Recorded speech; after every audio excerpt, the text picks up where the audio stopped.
እንዴት ናችሁ? ሰላም ናችሁ ወይ? ዛሬ አጭር ቪዲዮ ሊሰራ ነው ያሰብኩት። ሐዋርያው ዘላለም ጌታቸው ሁሉም ኢትዮጵያ ውስጥ ያሉ ሉተራውያን ናቸው ደግሞ ጴንጤቆስታል ናቸው ብሎ ለመናገር ሲሞክር አይቻለውና የመጀመሪያው አይ ቲንክ ለውቀትም ትንሽ ሊበልጠን ይችላል። ብዙ ወንጌል ዓለም ላይ የቆየ ነው። ጆሊኛም የተወሰነ ጊዜ ብንነድበትም ግን ምንድነው እንዲህ አይነት አደባባይ የወጣው ውሸት አስፈላጊ አይደለም ብዬ ነው ማስበው ነበር ራሴ እና ቪዲዮውን አይተን ልመለስና ሐሳብን ደግሞ ሰጣለሁ።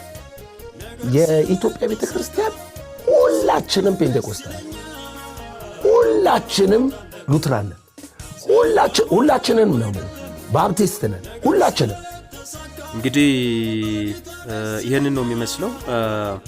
የመጀመሪያው በአምስቱ ሶላ እንኳን ያምንም።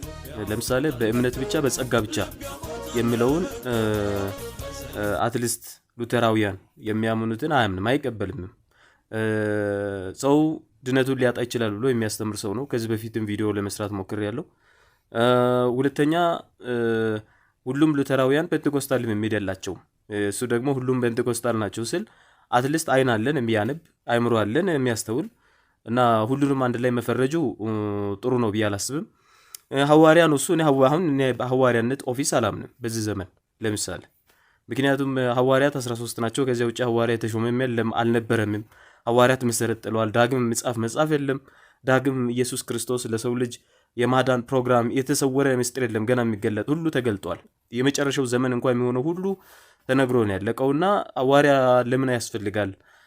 ለነሱ እንደዚህ አፍሪካ ውስጥ ለሽቀላ እንደራጁት ተደራጅተው አሁንም ሌላ ዓለም ውስጥ ከመግባት ውጪ ኔሰሰሪ ነው ብዬ አላስብምም አላምንምም። ስለዚህ ቃለ ሕይወት ቤተክርስቲያንን በዚህ ልክ ለመወንጀል መነሳቱ ተገቢ ነው ብዬ አላስብም። የራሱ ቤተክርስቲያን አለው፣ የራሱ ምእመናኖች አሉት የሚከተሉ ጀስት እነሱን ሰብስበው ቢያስተምር የሚያምንበትን። ሁለተኛ ቃለ ሕይወት ቤተክርስቲያን በጣም ትልቅ ቤተክርስቲያን ናት፣ ብዙ ምእመናን አላት። አትሊስት በራሷ በአስተምሯ ምእመናንን ሼፕ አድርጋ ነው የምታስተምረው። የወንጌል ስራ ለዘመናት ስትሰራ ነው የኖረችው፣ አሁንም እየሰራች ነው። ቤተክርስቲያን ያወጣችው መግለጫ የራሷ ነው። ስለዚህ ለምን አወጣች ብሎ በዚህ ልክ መጋጋጥም አስፈላጊ ነው ብዬ አላስብም አላምንም። ሁለተኛ ሌላኛው ስለ ሀገር አውርቷልና እዚህ ላይ ባይኖርም ይሄኛው ቪዲዮ ላይ ባይኖርም ሀገር የጋራ የሚያምን አለ፣ ያላመነም አለ፣ አሕዛብ አለ። ኢቭን እዚህ ክርስትና ውስጥ ብቻ ማአት አለ። ሐዋርያት አሉ፣ አድቨንቲስት አለ፣ ካቶሊክ አለ፣ ፕሮቴስታንት አለ፣ ኦርቶዶክስ አለ። ኢንማስ እንደ ኢትዮጵያ ውስጥ ኦርቶዶክስ ነው በቁጥርም በሚበዛው። እነዚህ ሁሉ አሉ። ያላመነ እምነት የሌለው አለ፣ ሙስሊም አለ። ማአት ሃይማኖት ነው ኢትዮጵያ ውስጥ ያለውና ከሀገር ጋር አገናኝቶ ፖለቲካ ለመስራት መፈለግም አይ ቲንክ ኔሰሰሪ ነው ብዬ አላስብም። የቴዲ አፍሮን ዘፈን አንድ በአንድ ሰምቻለሁ አለ ቪዲዮቹ ላይ ሳይና የቴዲ አፍሮን ዘፈን ሰምተህ ቤተክርስቲያን ውስጥ አብራርተህ ጨርሰህ ደግሞ ተመልሰህ በሚዲያ ፖለቲካ ለመስባክ አትሞክር። አትሊስት በዚህ ዘመን 21 ሴንቸሪ ነው። አማኙ ነክቷል። ክርስቶስን ቤተክርስቲያን ውስጥ አስተምሩ። መድረክ ላይ ስትቆም መጽሐፍ ቅዱስን ክፈቱ። ትውልድ እንዲጸልይ ወደ እግዚአብሔር እንዲጮህ አድርጉ። የእናንተን ፖለቲካ ፊድ አታድርጉት። ፖለቲክስ ቸርች ውስጥ አይሰራም። ፖለቲካ ምድራዊ ነው፣ ቸርች ደግሞ መንፈሳዊ ናትና ቱሳችን ሌቨል ነገሮችን ለማበለሻሸት ባትሞክሩ ጥሩ ነው። የሚታለልም የለም። ህልና ያለው ሰው ኖርማል ህልና ያለው ሰው ዝም ብሎ እንደ በጋ ይከተላችሁ። እሱ ዘመን አልፎበታል። ይሄ እንተነብያለን ተብዮ በየገስታው ሰው የሞቱ ማአት ጉድ ገንዘብ የተዘረፉ ትዳራቸው የተበተነባቸው ማአት ንብረታቸውን ሸጠው ምድረ በዳ የቀሩ እንደዛ አይነት ማጭበርበሮች ድሮ ነው የቀሩት። አትሊስት አሁን የነቃ ሶሳይቲ ነው ያለው። ህብረተሰቡ እንዲያድግ ኢትዮጵያ እንድታድግ ከተፈለገ ኔክስት ጀነሬሽን የተሻለች ሀገር ላይ እንዲኖር ከፈለግን እንደነዚህ አይነት ውንብድና፣ ማጭበርበር፣ ስርዓት አልበኝነት የሞላበትን ስርዓት ወደ መግራት ወደ ማስተካከል ነው መምጣት ያለብን እና ከሀሳቢ ጋር አልስማማም ኮምፕሊትሊ ያልከው ነገር።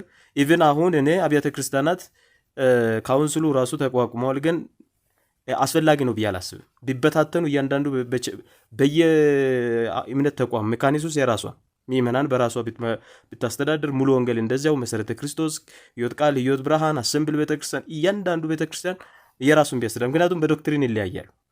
ኪ ዶክትሪናል ኢሹዎች ላይ ይለያያሉ።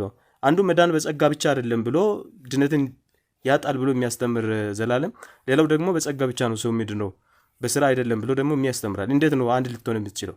ጥምቀት ለመዳን ነሰሰሪ ነው ብሎ ማንዳቶሪ ነው ብሎ የሚያምኑ አሉ። አይደለም ብሎ የሚያምኑ አሉ። የጌታ ራት ሌሎችንም ከገባንበት ማለት ነውና ቱሳች ሌቨል ህዝብን ለማታለል ለመሞከርም ጥሩ አይደለም። ለይሄ ከመንግስት ጋር ሁሉ የምትገናኙበት ነገር አይ ቲንክ ግን አይስማማኝም ፐርሰናሊ። ምክንያቱም ምድራዊ ነገር እና መንፈሳዊ ነገር ኮምፕሊትሊ ስለሚለያይ እና የመጨረሻው ዘመንም ነው። ቢቻል ትውልዱ ጌታ ኢየሱስ ክርስቶስን የሚጠብቅበት ቁመና እንዲይዝ ከማድረግ አኳያ ቢሰራ ጥሩ ነው ብዬ አስባለሁ። እና አትሊስት ቤተክርስቲያኖቻችሁ ውስጥ ምእመናኖቻችሁ ላይ ስሩ። ለወደፊትም አንድ መሆን አይችሉም። አንድ አልነበሩምም፣ ለወደፊትም አንድ መሆን አይችሉም። አንድ የሚሆኑት እንደነዚህ አይነት የስህተት ጎዳና ውስጥ የገቡ ሰዎች ሲመለሱ፣ ድሮ አባቶች ቤተክርስቲያን ውስጥ እየጸለዩ ሞገስ እንደነበራቸው የተበላሸ ስም አልነበራቸው። አሁን እኮ ነፍሰ ገዳይ እኮ አሁን ቤተክርስቲያን ውስጥ ነው ያለው። ዘራፊ እኮ ቤተክርስቲያን ውስጥ ነው ያለው። ስንት ቆሻሻ ነገር የሚያደርግ እኮ አሁን ቤተክርስቲያን ውስጥ ነው ያለውና ጀስት ለነገ ለትውልድ እናስብ። የተሻለ ሀገርም ይሁን የተሻለ ሶሳይቲ እንድኖረን እንስራ። በክርስትና ስም እንደነዚህ አይነት የፖለቲካ ስራዎችን አቆሙ ለማለት ነው። እንግዲህ ይህንን ያልኩት ብዙ እውቀት ኖሮኝ አይደለም፣ ግን ምንድነው ደጋግማችሁ ከፖለቲካ ጋር ያያዛችሁ የምታወሩት ነገር የክርስትናውን ኢሜጅ ስለሚያበላሽ ነገ ማን ስልጣን ላይ እንደሚወጣ አታውቅም። ስልጣን አላፊ ነው። ሰው ይሞታል። ስልጣን አላፊ ነው። የሆነ ጊዜ ላይ ይመራል፣ የሆነ ጊዜ ላይ ይሻራል። እንደ ድሮ እንደ ደርግ እንደ ሌሎች ዘመናት ፕሮቴስታንቲዝም ኢትዮጵያ ውስጥ አፍ የሚከፍትበት ያጣበት ጊዜ ሊመጣ ይችላል። እግዚአብሔር አያርገው እንጂ። ስለዚህ በዚህ ልክ መደንፋትም አስፈላጊ ነው ብዬ አላስብም። ከሌሎች ጋር በፍቅር ለመኖር ነገ የምትገነባው ሶሳይቲ ሁሉም አዌርድ ሆኖ በፍቅር አብሮ የሚኖርበት ሶሳይቲ ለመገንባት ቢሞከር ጥሩ ነው ብዬ አስባለሁ። ተባረኩ። እንግዲህ መልእክት ሆነዋል ብዬ አስባለሁ። ከሰማ እግዚአብሔር ሁላችሁንም ይባርክ። መልካም ጊዜ